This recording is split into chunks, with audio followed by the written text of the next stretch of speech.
Bom dia, boa tarde, boa noite.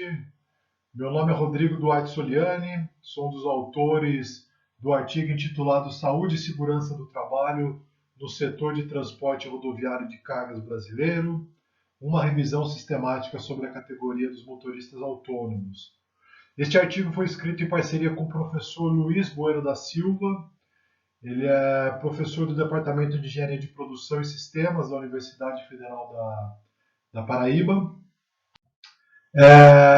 Então, para iniciar a apresentação, eu gostaria de fazer uma contextualização, então falando um pouco da contratação, né, dos motoristas. Existem diferentes modelos de contratação.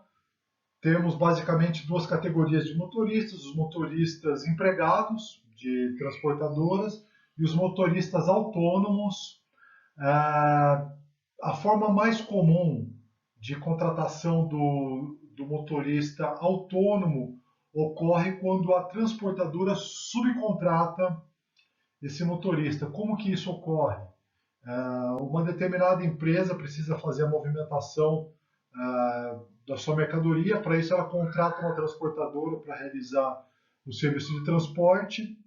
Essa transportadora, por sua vez, subcontrata o motorista para efetivamente realizar o serviço do transporte. Essa é a forma mais comum de atuação do motorista autônomo. Então a gente percebe que a jornada de trabalho dos motoristas tem uma ligação direta com a relação trabalhista desses motoristas. Os motoristas contratados, os motoristas empregados, eles têm um amparo da CLT, eles possuem direitos trabalhistas. Já os motoristas autônomos não, eles são pagos por viagem, né, por frete realizado. Então percebe-se que o trabalho propriamente dito é diferenciado entre as duas categorias. Os motoristas empregados, eles não têm preocupações que os motoristas autônomos têm. Quais são essas preocupações? Negociação de dívidas, a captação de novos serviços de transporte. As transportadoras possuem um comercial para realizar essa captação, que por sua vez assegura a regularidade do transporte. O motorista autônomo não, ele é seu próprio patrão, ele tem que se preocupar com a captação de novos serviços, negociação de dívidas, pagamento de cargas que foram roubadas, por exemplo, pedágio, manutenção do caminhão, custos variáveis, né, que estão embutidos nas viagens. Isso é uma fonte de estresse que gera um desgaste ao motorista. Então, o objetivo desse trabalho é justamente investigar esses aspectos relacionados à saúde e segurança ocupacional do motorista autônomo. Para isso, foi realizada uma revisão sistemática da literatura, seguindo 5 passos que permitem a verificação e a replicabilidade desse procedimento metodológico. Então, aqui estão os 5 passos. Então, o primeiro foi definir o período que a gente ia trabalhar. Então, a gente resolveu trabalhar com os últimos 10 anos, então artigos publicados entre 2011 e 2021.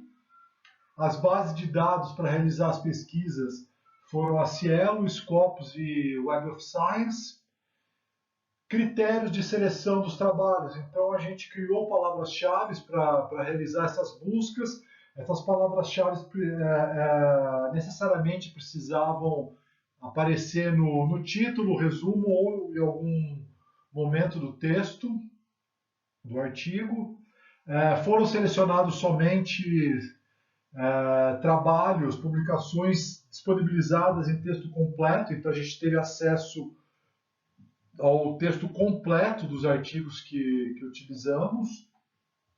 O passo 4 prevê o cumprimento do passo 1, 2 e 3, então atendeu esses critérios, esse artigo era selecionado. E no último passo, no passo 5, foi feita uma revisão profunda dos artigos, com a leitura do artigo integral. Então, no passo 4, selecionamos 43 artigos e aí foi feita uma revisão profunda desses artigos e identificamos 9 publicações que tinham uma aderência maior com o objetivo proposto do artigo. Então, os artigos utilizados no estudo estão listados nessa tabela 1.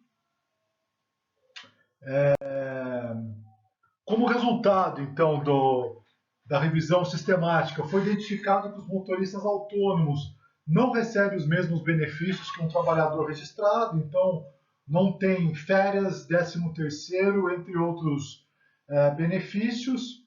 Eles não possuem vínculo nos termos da CLT com as transportadoras, eles são subcontratados, remunerados pela quantidade de viagens que realizam. Essa forma de remuneração vai ter um impacto mais adiante ali na fadiga, na questão do sono, que eu vou ressaltar.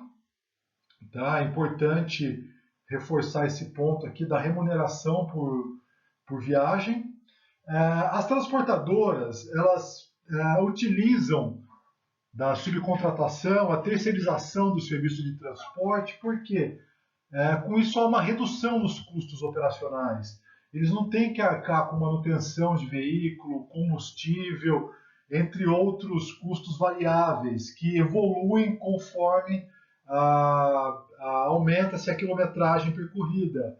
Por quê? Esses custos já estão embutidos no frete pago ao motorista autônomo, assim como não possuem vínculo empregatício com esses profissionais. E aqui, como eu mencionei anteriormente, né, o impacto que tem a remuneração por viagem, ela causa a fadiga, a sonolência dos motoristas, que é um grande problema identificado na saúde e segurança do trabalho dentro do transporte de carga. Por quê? Porque os motoristas eles dirigem com sono, de uma forma geral, claro. A direção com sono é o principal fator para riscos de acidente, então ele é responsável por entre 20% e 30% de todos os acidentes no mundo. O porquê isso ocorre? Por conta dos curtos prazos de entregas dessas viagens. Então, elas dificultam a realização daquele sono restaurador do motorista. Ele tem que carregar, seguir viagem para realizar a entrega, descarrega essa carga, retorna para fazer para carregar novamente e seguir viagem. Então, ele fica nesse chamado bate-volta. E isso empurra muitos motoristas para o consumo de substâncias químicas, drogas, álcool, porque eles precisam manter-se acordados para poder atender esses prazos curtos de entrega. Eles acabam, inclusive, invertendo o ciclo do sono. Então, para fazer o fechamento desse trabalho, conclui-se que o transporte rodoviário de cargas no Brasil e em diversos países do mundo utiliza da subcontratação dos motoristas autônomos como uma forma de reduzir os custos operacionais e evitar relações trabalhistas com esses profissionais. A inexistência desses direitos trabalhistas, somado aos custos operacionais, fazem com que os motoristas tenham que cobrir esses custos inerentes à atividade de transporte, muitas vezes comprometendo a sua segurança. Eles não conseguem fazer aquela manutenção regular do caminhão, atender questões relacionadas à segurança, EPIs, que são necessárias para se desenvolver de uma forma segura a operação de transporte. Dirigir com sono ou sinais de fadiga é definitivamente a principal causa de acidentes no mundo. Muitos motoristas brasileiros fazem uso de substâncias químicas para se manter acordado, então é muito comum a gente ver em postos de estradas a venda de rebites. Então, a melhoria nessas condições de trabalho dos motoristas traria uma melhoria, um bem-estar maior para toda a sociedade. Não seria um benefício específico ali da categoria dos motoristas. Então, para encerrar, eu apresento aqui a bibliografia utilizada no desenvolvimento do trabalho e gostaria de agradecer ao programa de pós-graduação em Engenharia de Produção e Sistemas da Universidade Federal da Paraíba, onde eu realizo meu estágio pós-doutoral, e também a direção de ensino do Instituto Federal do Acre, Campus Rio Branco, local que eu trabalho como docente. Então agradeço também a atenção de todos e me coloco à disposição para qualquer dúvida ou debate a respeito do trabalho. Muito obrigado a todos. Um abraço.